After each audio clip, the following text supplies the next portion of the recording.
Learning more about the victims of a deadly weekend collapse in Nicetown, where a woman was killed, 2 other victims injured. Neighbors describe a horrific scene. They say it sounded like an explosion. And Kelly, you're learning that 2 of the victims were related. Another worked for Philadelphia City Council. Yeah, Jason, that's right. One of the victims worked in the city council president's administrative office. We're told she is in the hospital in critical condition. Neighbors tell us the other 2 victims are a mother and daughter that live next door to one another.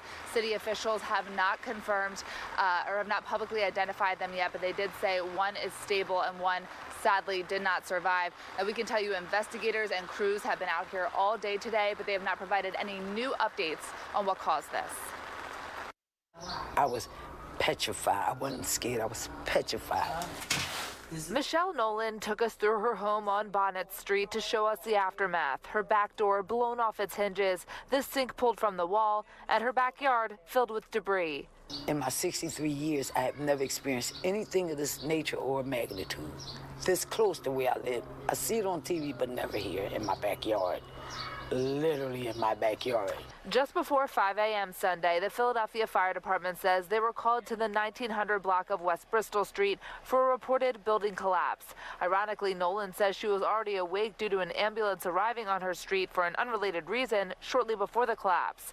Neighbors say they heard an explosion, then saw smoke. And I heard the boom and glass and stuff falling. The house was shaking. I didn't know what happened. Officials say first responders pulled 2 women from the collapse, and a search dog alerted them to a 3rd victim who died at the hospital. One of the injured women in the hospital in critical condition is a staffer in the city council president's administrative office. Very, very special young lady in our office.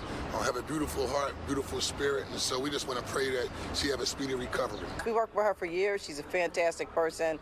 And listen, I believe in the power of prayer, and we're just going to lift her up in prayer that she recovers fully and that she's able to, maintain and come back to join us. Councilmember Cindy Bass had a tent set up today with city resources for those impacted. She says they will be there all week. Crews with the city's fire department, OEM, and ATF back in the neighborhood today to assess and investigate. PGW went door to door as crews continue to work on the pile that was once 3 row homes. Neighbors hoping for a clear answer on what happened and how it can be prevented in the future.